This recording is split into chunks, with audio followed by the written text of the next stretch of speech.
से भी जवाब नहीं ले पा रहे, मुझसे भी नहीं मैंने तो ले लिया। लेवल्ड है सुप्रिया जी, मैंने ले लिया उनसे सवाल। पहले मैं अपनी बात कहूंगी, उसके बाद आपके सवाल का जवाब दूंगी। इतना लोग आपके शो में भी होना चाहिए। इन्होंने कहा छोटा देश बड़ा देश।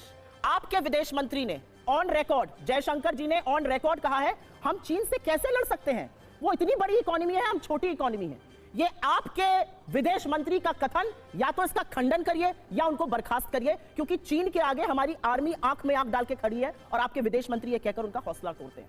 आपके प्रधानमंत्री, मेरे भी प्रधानमंत्री हैं, बिना पलक झपकाए कहते हैं कोई घुसा हुआ नहीं है। परसों 19th कोर कमांडर लेवल की बातें खत्म हुई और कोई परिणाम उसका नहीं निकला। 3.5 साल बाद भी गलवान की शहादत के हम स्टेटस को यथावत स्थिति अप्रैल 2020 की नहीं बना पाए हैं, क्योंकि प्रधानमंत्री ने इस देश से झूठ बोला था और कोर कमांडर की मीटिंग में चीन ये बात लगातार कहता है कि आपके प्रधानमंत्री ने कहा कोई घुसा हुआ नहीं है, जबकि असलियत यह कि अपने पेट्रोलिंग पॉइंट्स को आपने बफर जोन बना लिया। आप कहते कहते बड़ी सारी बातें कह गए। इस हफ्ते, इनफैक्ट लास्ट हफ्ते जब पार्लियामेंट चल रहा था, सीएजी नाम की संस्था का आपने नाम सुना होगा, कंट्रोलर एंड ऑडिटर जनरल, सरकार के सारे खर्चे की निगरानी करती है, नियंत्रण करती है, उसका ऑडिट करती है। उस संस्था ने 1 नहीं 2 नहीं 7 घोटालों का पर्दाफाश किया है मोदी सरकार में।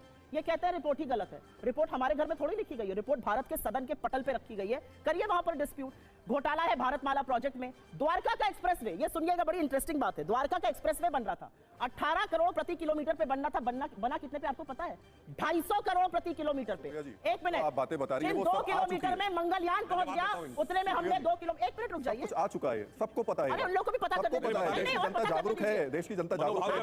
आप मेरा सवाल का जवाब नहीं दे रहे। मुझे दिक्कत इतनी है कि आप मेरे सवाल 3 बार मैंने पूछा, आप मेरे सवाल पे नहीं आ रही। हम 2 ही लोग हैं, सवाल पर आ तो जाइए भाई। जिस सीएजी का नाम सुन के 2014 के पहले मिर्गी के दौरे आने लगते थे टेलीविजन एंकर्स को। ये बड़ी अच्छी बात कही आप। पेपर फेंक के शोज होते थे, आज उस पर चर्चा ही नहीं हो रही है। सुई पटक सन्नाटा है। बताइए तो सही कि जितने में मंगलयान पहुंच गया उतने में 2 किलोमीटर सड़क आपने बताई। आपका जवाब ले टिकट लगाइए उस सड़क पर। बिल्कुल आपके सवाल का जवाब ले लूंगा। आपने मुझसे मेरे गठबंधन के बारे में पूछा और वो सवाल जरूरी है। मुझे ऐसा लगता है कि हम एक थान के कटे लोग नहीं है, हमारे आपसी मतभेद जरूर हो बात तो सही है सकते हैं, लेकिन हमारा एक विजन है। और वो विजन क्या है कि हम सब इस देश के संविधान में यकीन रखते हैं और उसी से एक प्रश्न निकलता है। हमारा मानना है कि संविधान हर हाल में सर्वोपरि है।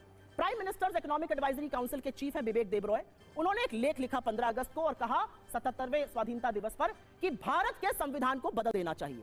ये कहां से बात आ रही है? मोदी जी के बहुत निकट माने जाते हैं। अरे बाप रे, ये तो धोती खोल रहा है। उनके आर्थिक सलाहकारों की सूची में सबसे आगे हैं, अध्यक्ष हैं prime minister economic advisory council के। क्या ये सरकार संविधान बदलने की कोशिश कर रही है? अगर नहीं कर रही है तो खंडन करे, क्योंकि हम वो लोग हैं जो एक साथ खड़े हैं संविधान के लिए। हमारे आपसी मतभेद जरूर होंगे। कई राज्य ऐसे हैं जहां पर कोई पार्टी बड़ी है, वहां पर हम बैक सीट लेंगे। कई राज्य ऐसे हैं जहां पर हम बड़े हैं, दूसरी पार्टी बैक सीट लेगी। ये बड़ी अच्छी बात कही आप।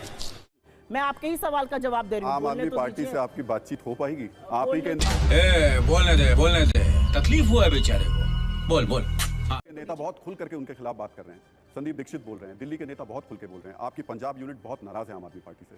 यही स्थिति आपको बंगाल में भी देखने को मिल रही है, जहां सीपीएम और ममता कुछ ऐसी ही स्थिति और इससे ज्यादा जूतम बाजार तो एनडीए में चल रहा है। चाचा भतीजे में चिराग पासवान को ले आए, चाचा जी नाराज है, कह रहे हैं किसी की औकात है मुझे हाजीपुर से न लड़ने दे। विरोधाभासों से भरे हुए हैं। एक गुट को रखा है, उसके दूसरे घटक दल को ले आए। मेरा अपना मानना है कि अगर आपका विजन, बड़ा विजन क्या है, उस पर आप राजनीति करना चाहते हैं। तो मैं आपसे यही अगला सवाल पूछ रहा हूं कि इंडिया के 5 बड़े मुद्दे बताइए, देश देख रहा है आपको, जिस पर आप चुनाव लड़ेंगे। 5 बड़े मुद्दे। संविधान, हर हाल में संविधान को सुरक्षित रखना, उसको सर्वोपरि रखना, हर हाल में लोकतांत्रिक संस्थाओं को, जिनको इन्होंने भाजपा का फ्रंटल बना दिया है, चाहे वो ईडी हो, सीबीआई हो, इनकम टैक्स हो, उनको सर्वोपरि इंडिपेंडेंट ऑटोनोमस रखना। महंगाई पर बात करना, आप मुनाफाखोरी नहीं कर सकते हैं अगर देश के लोग महंगाई से त्रस्त हैं। आपको पेट्रोल, डीजल, एलपीजी गैस के दाम घटाने चाहिए, आप नहीं घटा रहे हैं। बेरोजगारी इस देश का चौथा मुद्दा। मैंने लोकतांत्रिक बात करी, संविधान की बात करी, महंगाई करी, बेरोजगारी की बात करी।